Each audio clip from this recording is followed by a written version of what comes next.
Okay, I'm going to continue the story, my mother's story. And I just, this Mother's Day, I didn't write anything about my mother. So some people, I just posted some pictures. And some people were asking me on the social media and say, how can I know story? And they also referred it to me. And so another person, she wrote her mother's story and also and stepmother's story.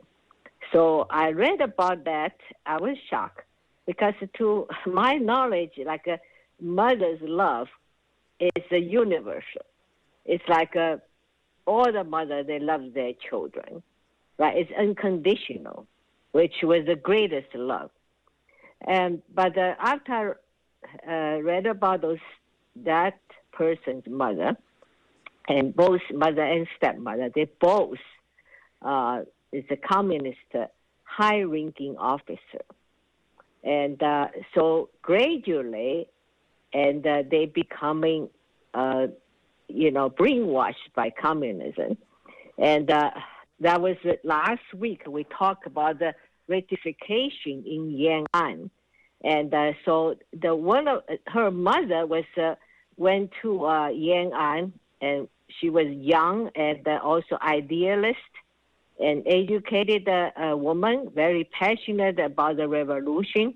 And then gradually, and they started this redification to changing, brainwash them.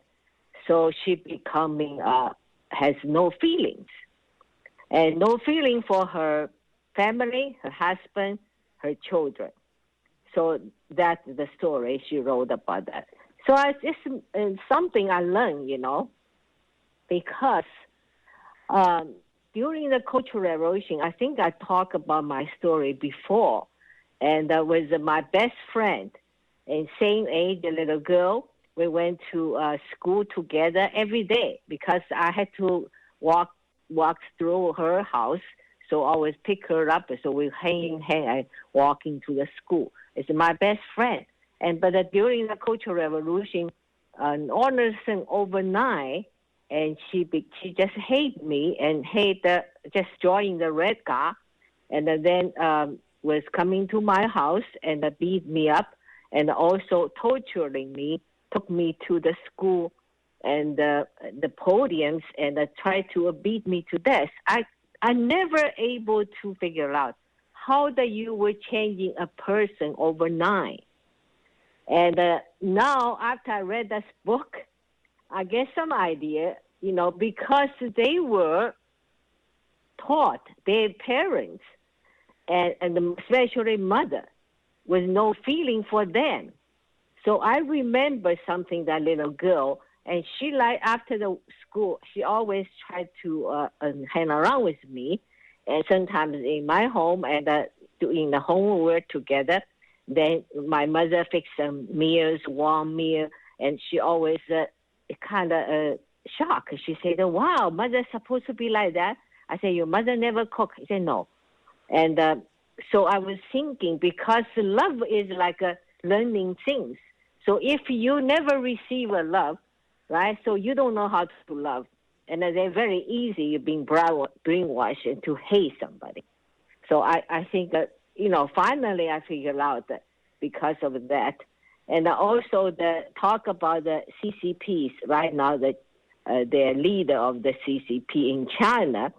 And he has probably almost the same age. He has some kind of experience like me. He was run out from the jail, I think the German house, and to home. And so he hope his mother can shelter him, and just like my family shelter me. But the N to B is different result, and his mother just turned him in to the police department. So, that's why, So I literally just figured out the reason of that, compared with the communist mother, and then fortunately my mother, and they tried to brainwash her, but she never is a communist party member, and also she just still mother, and her love is like never been touched. That's why I think in my dream when Mother's Day, the day before the Mother's Day this year, I dream about her. I asked her, I said, are you a real angel from the God, from the heaven, or you become an angel and you left back to there? And she told me to find out myself. And so I wake up. So I just still searching and to find out. So talk about my mother and several things, I just can't believe how can a person, as will be a real angel, and because we're under the communism, we're all being brainwashed, and literally become a feeling. Or some people become evil, just as bad as what they want you to be. To selling other people, to step other people's body, to climbing and get something, it just happens so often, especially during the Cultural Revolution, and especially now. And my friend, they told me, they just couldn't stand. They still live in China. They couldn't stand how the people become so bad. So anyway, I want to talk about a little story of my mother, and that she does good things for people, but she never asking for anything for return, which was really real. And when that was a pre-Cultural Revolution and during the Cultural Revolution, we have a neighbor, and we live on the second floor. They live on the third floor. And this family and only have a mother and have 9 kids.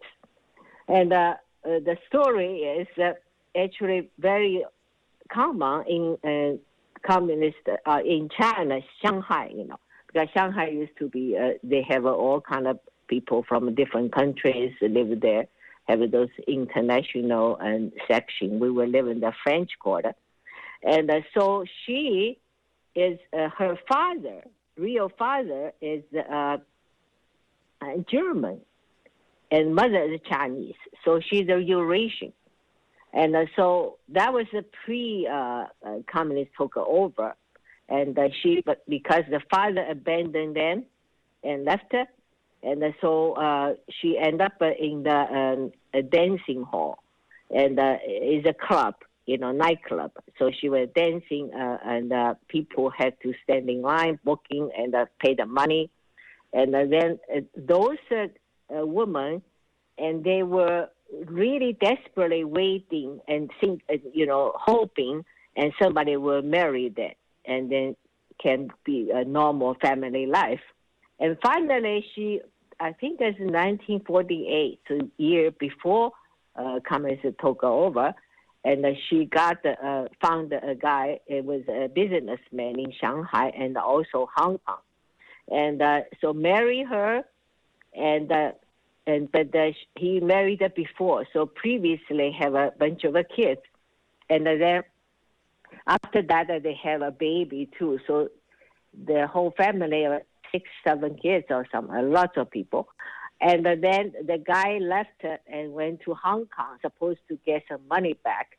And then communists took over, and he couldn't come back.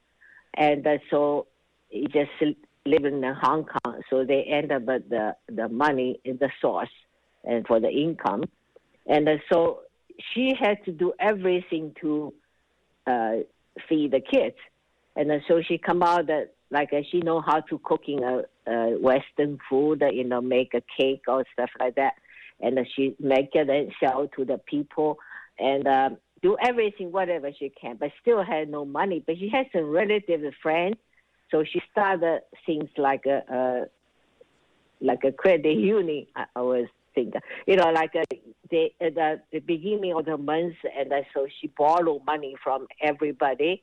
And then she would promise to pay in 15s, and then 15 she borrowed money from other bunch of people and pay back that. So every month like that. So she also recruited my mother to borrow money from her. And my mother doesn't matter. And people asking her for money, say they are poor, they had no food. She always give. And so the story is that for years until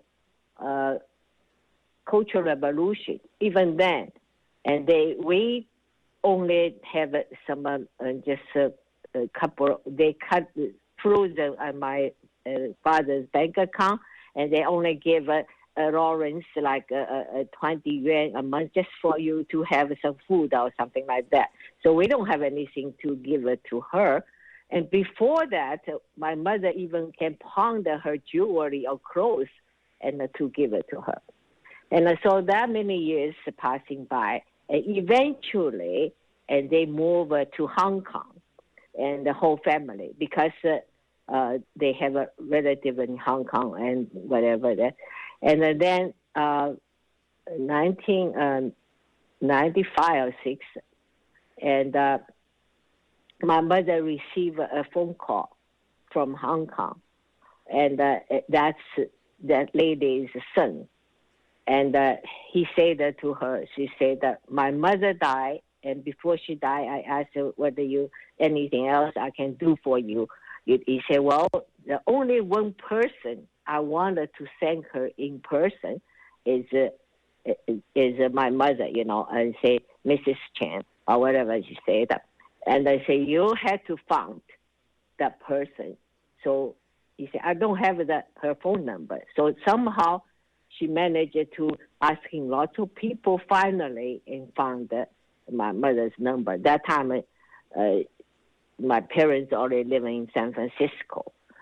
And so my father was so proud of it, and they called me and tell me about the story. He said that, your mother did such a good job, nice to people. So, that's why even before they died, they wanted to thank you, whatever it is. And so I asked my mother, I said, Mom, you never talk about that. I know, almost every month you had to give her some money. And I know she never paid back, but you never mentioned that. So my mother said, well, he said, don't mention that. He said, so what? He said, she needed, so that time I have, whatever I have, I give it to her. So she never asking any favor back or whatever. She never think, you do things for people, do good things for people, and you expect something to return. So that kind of, an attitude to the life. So it's influenced me a lot. So I always thinking, how can she never be brainwashed by communists, and how can she never be a selfish person? And so last time I already talked about it. She spent 8 months in the place I went to, the labor camp, and to get my resident permit back. And she is at least not qualified a soldier sent to fight the battle. But she did it because of her love, everything, and, she does is she never changing, even in the communism that many years, people all changing. They even inside the family, and they are becoming against each other. So many families torn apart because of that. Because the communism, they just against the all humanity, even the mother's love. That's the basic and human feelings. So tomorrow, next week, I'm probably gonna tell other story. Actually, is she was not all her life is not that nice and never suffering. Actually, she suffered a lot, but never changing her. So that's making me to think. And he's a real angel, come from heaven, or she become an angel. So it's so real, and for people and never been touched, and their character, their feelings, and during the communist regime.